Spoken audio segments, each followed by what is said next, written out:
Chapter 5. Reki's external speakers came to life. Reki, Shinshou, EET, drop the weapon. The yellow and orange blob opened its clenched fist, and the hatchet thumped to the deck. Zilf followed Griggs and Reki into the personnel bay. Reki had dropped her arm, no longer threatening to melt flesh and burn bone, and raised her own hands in a gesture of no harm. Who are you? The hazmat-wearing figure seemed to relax slightly. Ramirez, Theo, Research Tech, second class. Reki was silent for a moment, no doubt checking the man's credential against his voice print. Thankfully, machines could make that kind of distinction even with a muffled voice through third-rate external speakers. What's the situation, Ramirez? Theo dropped his hands and said, We're under a bit of a quarantine. No one suited allowed. He seemed to see Griggs and Zilf for the first time. Guess that's not a problem. How many on this floor? Reki asked. Theo's words sounded flat and exhausted. 4 ill, 10 dead. Shit. Griggs said over the comms, but not through his external speakers. Where's the station chief? Reki asked.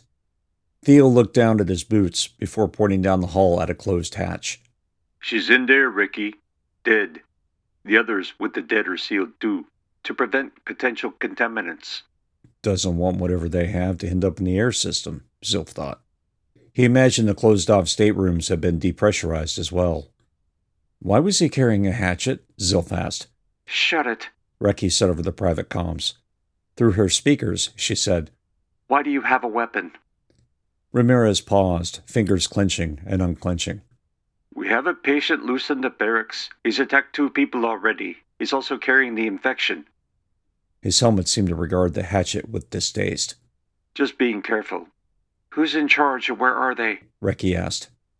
Jaheen, Onos. She's in the medical bay.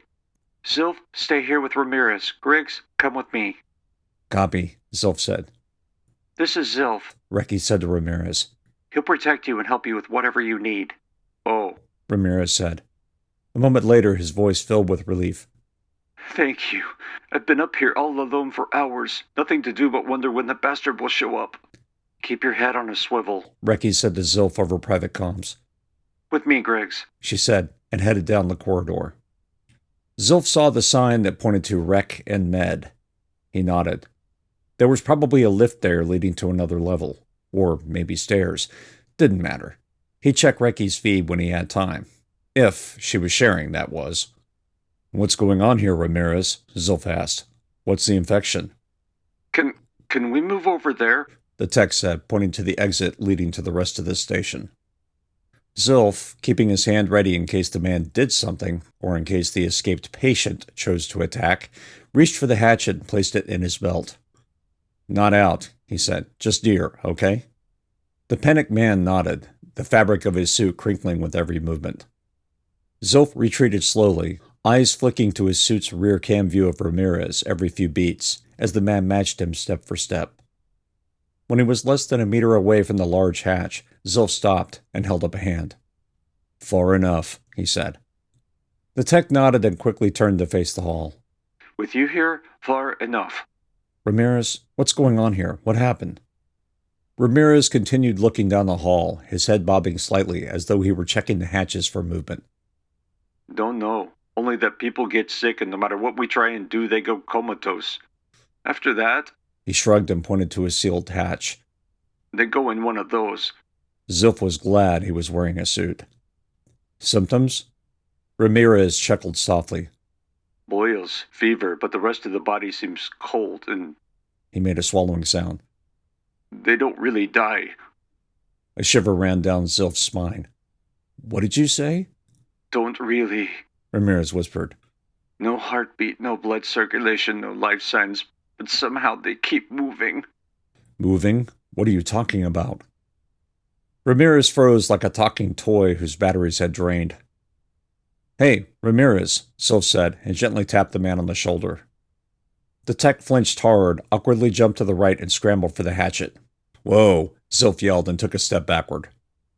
Ramirez had retrieved the hatchet and backed up flush against the bulkhead, his entire body shivering.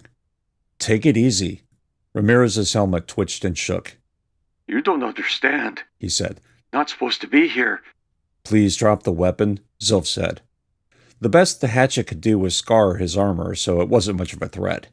He was more worried about the man hurting himself. I'm only here to help him protect.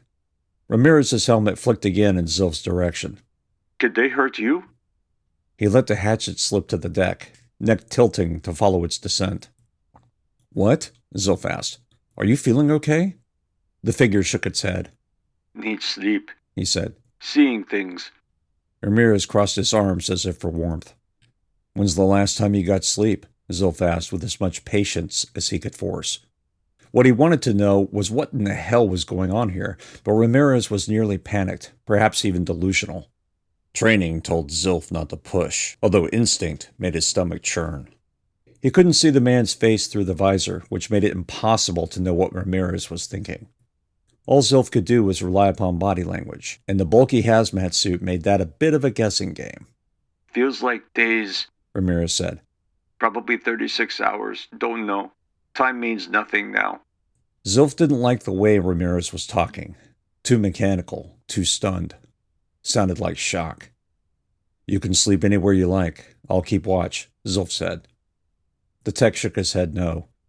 That's when they move. When you're not looking at them, but you see them out of the corner of your eye, twitching their dead skin. His voice became far away again. Zilf pinged Reki. Boss, this guy has lost his mind. She was silent for a moment. When her voice responded, it was cold and calculated. Sedate the patient, now. Copy, Zilf said.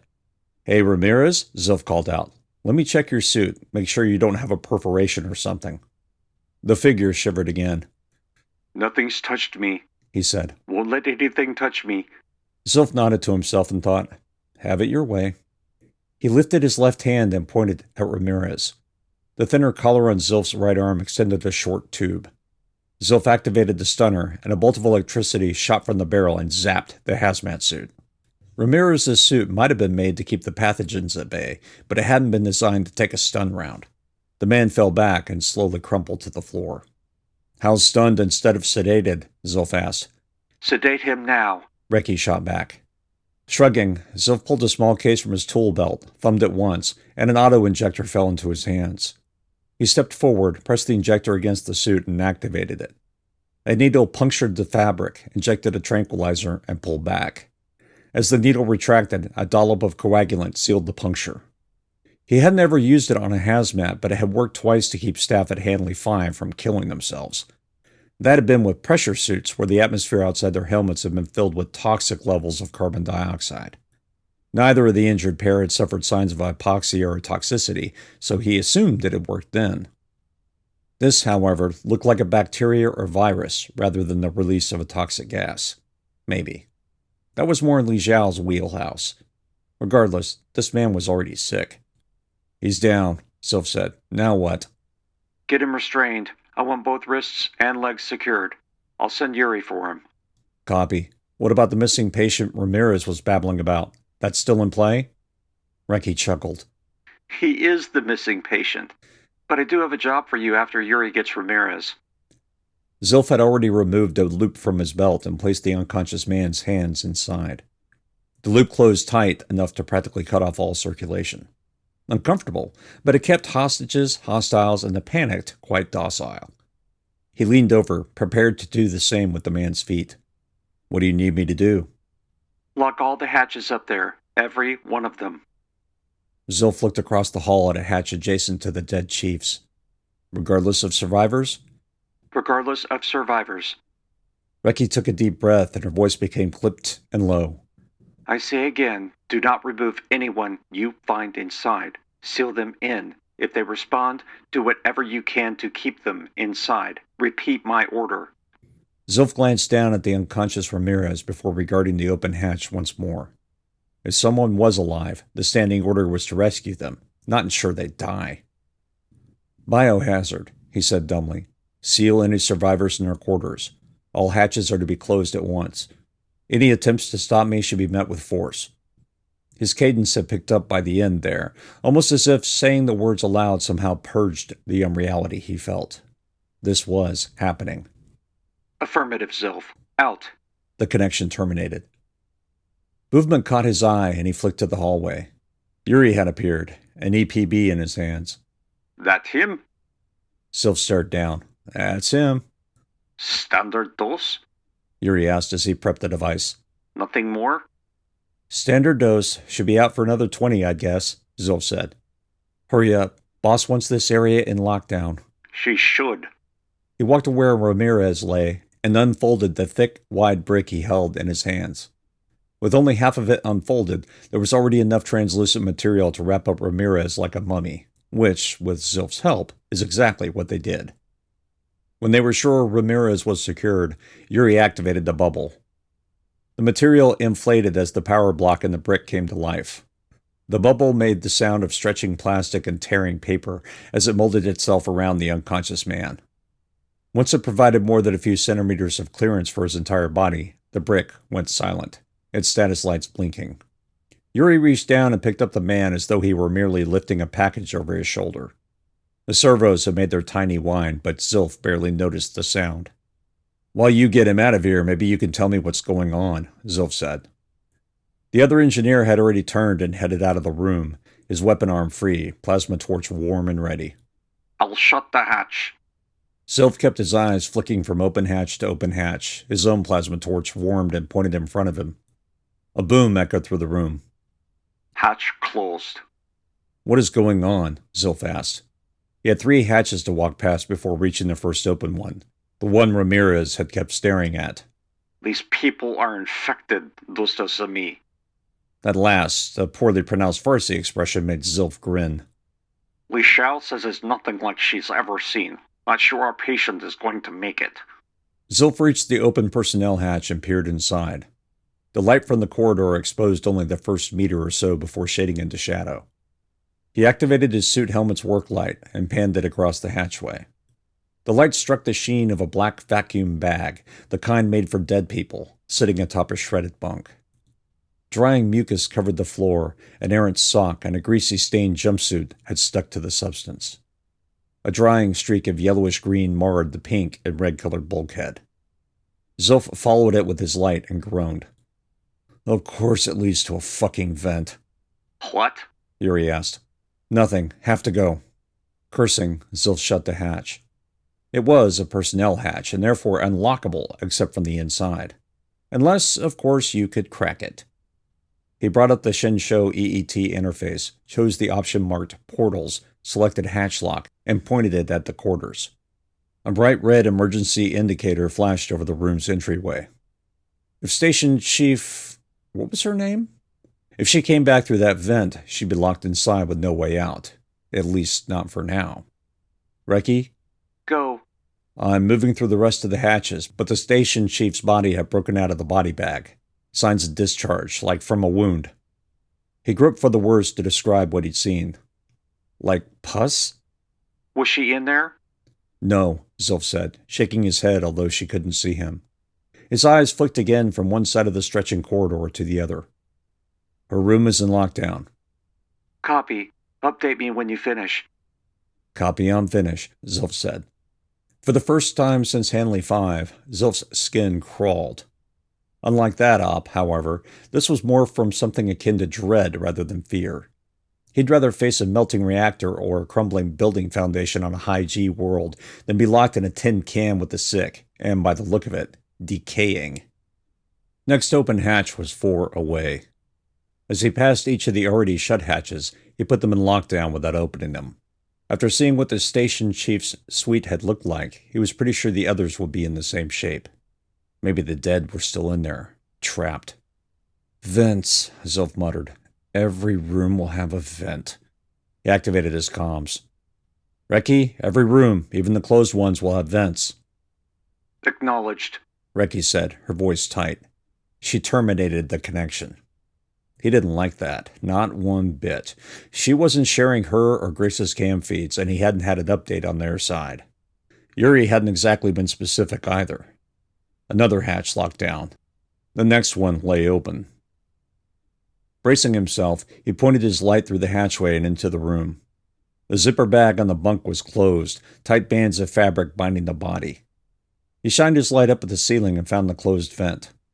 Nodding to it, he shut the hatch and put it in lockdown. What had Ramirez said? 4 ill and 10 dead? Why were some of the hatches closed and others left open?